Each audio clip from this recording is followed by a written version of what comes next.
साथियों good morning. साथियों हमारी रिसर्च एप्टीट्यूड की सीरीज चल रही है और हम इसमें 346 तक क्वेश्चन कर चुके हैं। आशा करता हूँ आपको ये क्वेश्चन क्लियर हो गए होंगे। हम आगे बढ़ते हैं क्वेश्चन नंबर 347 की ओर। देखिए 347 नंबर क्वेश्चन। एक विद्यार्थी विश्वविद्यालय अनुदान आयोग यानी यूजीसी के विनियमों के अनुसार अपने शोध प्रबंध लघु शोध प्रबंध में साहित्य चोरी के स्तर 2 का अपराध करता है। निम्न में से किसके अंतर्गत विद्यार्थी को दंडित किया जाएगा? A B C D. देखिए पहला है 1 वर्ष की अवधि के लिए संशोधित पांडुलिपि जमा करने से वर्जित कर दिया जाएगा, यानी कि 1 साल के लिए उसको जो उसमें करेक्शन करके वो डाइजेटेशन या थीसिस जमा कराएगा वो 1 साल के लिए बैन कर देंगे उस पर। दूसरा है 6 माह की अवधि के लिए संशोधित पांडुलिपि जमा करने से वर्जित कर दिया जाएगा। सी है 1 वर्ष की अवधि के अंदर अनुबंधित समयावधि में संशोधित पांडुलिपि जमा करने को कहा जाएगा। और डी आएगा इसका 7 माह की अवधि के अंदर अनुबंधित समयावधि में संशोधित पांडुलिपि जमा करने को कहा जाएगा।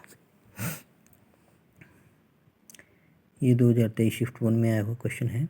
आंसर देखिए ए है। विश्वविद्यालय अनुदान आयोग यानी उच्चतर शिक्षा संस्थान में एकेडमिक सत्यनिष्ठा एवं साहित्यिक चोरी की रोकथाम को प्रोत्साहन विनियम 2018 के तहत, ये नोट कर लेना आप, यदि कोई विद्यार्थी अपने शोध या प्रबंध या लघु शोध प्रबंध में साहित्य चोरी के स्तर यानी 2 सेकेंड लेवल 40% से 60% तक समानताएं का अपराध करता है तो विद्यार्थी को या ऐसे छात्रों को अधिकतम 1 वर्ष की अवधि के लिए संशोधित आलेख जमा करने से वंचित कर दिया जाता है।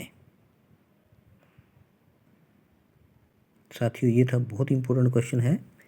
जो पीएचडी करे हुए स्टूडेंट है या जिन्होंने एमफिल की हुई है वो अच्छी तरह जानते हैं कि इसमें क्या दिया हुआ है। एक्चुअली क्या है, जो नए हैं फ्रेशर हैं उनको इतना आइडिया नहीं होता, वो पढ़ेंगे तो उनको पता लग जाएगा। लेकिन जो एमफिल किए हुए हैं स्टूडेंट हैं तो उनको पता है कि जो यूजीसी है और उसमें जो शोध प्रबंध हम यानी थीसिस या डिसर्टेशन तैयार करते हैं उस लेवल पे क्या है कि आजकल प्लेजरिज्म का चक्कर पड़ रहा है। और कौन सॉफ्टवेयर है टर्निटिन है, उसमें चेक करवा के थीसिस या डिसर्टेशन यूनिवर्सिटी में जमा होती है, क्योंकि उसमें 10% यानी अलग अलग 20% या 15% वेरी करता है यूनिवर्सिटी का क्या उसमें डिसीजन है।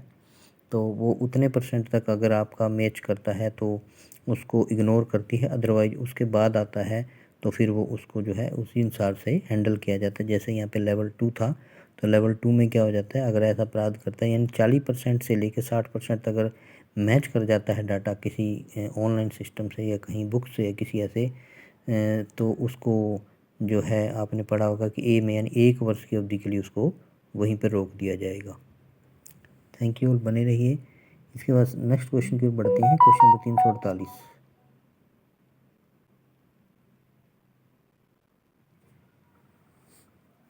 ये है क्वेश्चन नंबर 348। देखिए अच्छा क्वेश्चन है ये भी।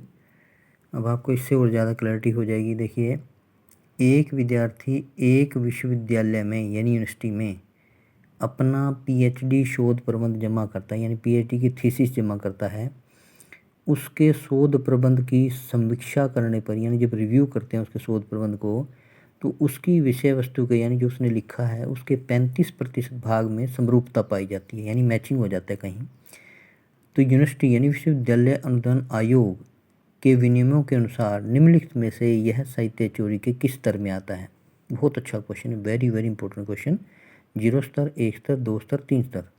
ये 2023 शिफ्ट 2 में आया हुआ है। ये देखिए आंसर इसका बी रहेगा। साहित्यिक चोरी से अभिप्राय किसी अन्य के द्वारा किए गए कार्य, या आप देख लें जिनको नहीं पता इसके बारे में, जो भी फ्रेशर हैं, मतलब मैं ये नहीं किसी को कहता कि फ्रेशर उसको कुछ पता नहीं होगा। कई बार क्या होता है कि नया टॉपिक होता है, कई बार नॉलेज नहीं होती, तो उसमें आप इसको सीख सकते हैं जो यहाँ दिया हुआ है। बाकी आप पढ़ते रहिएगा, जब एमफिल पीएचडी या नेट वगैरह करेंगे, जैसे भी तैयारी कर रहे हैं, तो हो जाएगा आपको क्लियर। साहित्यिक चोरी से अभिप्राय किसी अन्य के द्वारा किए गए कार्य, विचार, उपाय या शैली आदि को अधिकांशतः नकल करते हुए अपने मौलिक कृति के रूप में प्रकाशन करता है। यहाँ देखिए साहित्यिक चोरी के स्तर, ये क्वेश्चन भी आ सकता है।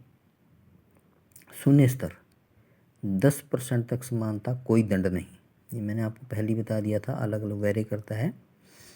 प्रथम स्तर देखिए 10 से 40% तक समानताएं अगर मिलता है तो ऐसे छात्रों को अधिकतम 6 माह की निर्धारित अवधि के भीतर संशोधित आलेख को जमा करने को कहा जाएगा। अगर उसका डाटा 10 से लेकर, यानी 10 यानी 11 होना चाहिए था वैसे यहाँ, यानी 11 से लेकर 40% तक अगर समानता मिलती है तो 6 महीने के लिए उसको संशोधित करके उसको दोबारा जमा कराना होगा विदिन 6 मंथ। सेकेंड लेवल है 41 से 60 यानी कि तक समानताएं। ऐसे छात्रों को अधिकतम 1 वर्ष की अवधि के लिए संशोधित आलेख को जमा करने से वंचित किया जाएगा। और तीसरा लेवल है 60% से अधिक समानताएं, यदि 60% से भी ज़्यादा डाटा मिलता है, मैच करता है कहीं पे, तो ऐसे छात्रों के उस कार्यक्रम के लिए पंजीकरण रद्द कर दिया जाएगा, यानी कि उसका रजिस्ट्रेशन है वही कैंसिल हो जाएगा। क्योंकि ये तो बिल्कुल कॉपी हो गई ना, तो कॉपी आजकल एक्सेप्टेड नहीं है। पहले चल जाता था थोड़ा बहुत, आजकल ऑनलाइन बहुत सिस्टम हो गया है, सारा डाटा ऑनलाइन है, और सॉफ्टवेयर ऐसे ऐसे आ गए हैं जो पकड़ लेते हैं सॉफ्टवेयर कि ये कहाँ से वर्ड या कहाँ से लाइन उठा रखी है। तो इसलिए कोई भी जो कर रहा है थोड़ा सतर्क रहे इस मामले में। इसके लिए बेस्ट जो सॉफ्टवेयर आते हैं इंटरनेशनल लेवल में, वो आते हैं ओरकुंड और टर्निटिन, ये बेस्ट सॉफ्टवेयर हैं जिससे आपको पता चल जाता है कि आपका डाटा कहाँ से और कैसे कॉपी किया हुआ है या किया जा रहा है। थैंक यू, और बने रहिए। मैंने आपको बता ही दिया, ये क्वेश्चन आ सकता है इसमें। साहित्यिक चोरी के स्तर, साहित्यिक चोरी के बारे में आ सकता है, साहित्यिक चोरी के स्तर आ सकते हैं भाई, किस में कितनी समानता है, ये भी क्वेश्चन आ सकता है। इसमें आपने देख लिया होगा कि अगर 0% है तो 10% समानता, कोई दंड नहीं है। और पहला जो लेवल, फर्स्ट लेवल आता है 10 से 40% तक 6 महीने के लिए, और सेकंड लेवल पे 40-60% 1 साल के लिए, 1 साल के अंदर अंदर मतलब उसको संशोधित करके ठीक करके जमा कराना है। और तीसरे साल में आ जाता है कि 60% ज़्यादा समान है, फिर रजिस्ट्रेशन कैंसिल होगा उसका, और कोई अन्यथा कुछ नहीं होगा। ये था आपका क्वेश्चन नंबर 348। आशा करता हूँ आपको क्लियर हो गया होगा 348। इसके बाद क्वेश्चन नंबर लेते हैं 349। ये भी अच्छा क्वेश्चन देखिए। साहित्यिक चोरी पर विश्वविद्यालय अनुदान आयोग विनियमन 2018 के अनुसार 14% यानी 14% की समरूपता यानी मैचिंग साहित्यिक चोरी के निम्नलिखित स्तरों में से कौन से स्तर की होगी। अब आप पढ़ चुके हैं पहले, या आपने पहले पढ़ चुका है कि 10% तो कोई दंड नहीं है, प्रथम स्तर 10 से 40, तो आपको पता लग ही गया होगा कौन से स्तर में आएगी। 0, 1, 2, 3 सेकंड फर्स्ट में आएगी ना ये, क्योंकि बी इसका आंसर रहेगा। साहित्यिक चोरी पर विश्वविद्यालय अनुदान आयोग विनियमन 2018 के अनुसार 14% की समरूपता साहित्यिक चोरी के स्तर 1 की चोरी मानी जाएगी। आप पहले ही पढ़ चुके कितने % में कौन सा स्तर आएगा, उसी में से क्वेश्चन निकाला वही देखिए, आप समझ सकते हैं इसको। Thank you all. इसी के साथ हम यहाँ वीडियो यहाँ अपनी ओवर करते हैं। 349 तक आपके क्वेश्चन हो गए हैं। बने रहिए, शेयर कीजिए, सब्सक्राइब कीजिए।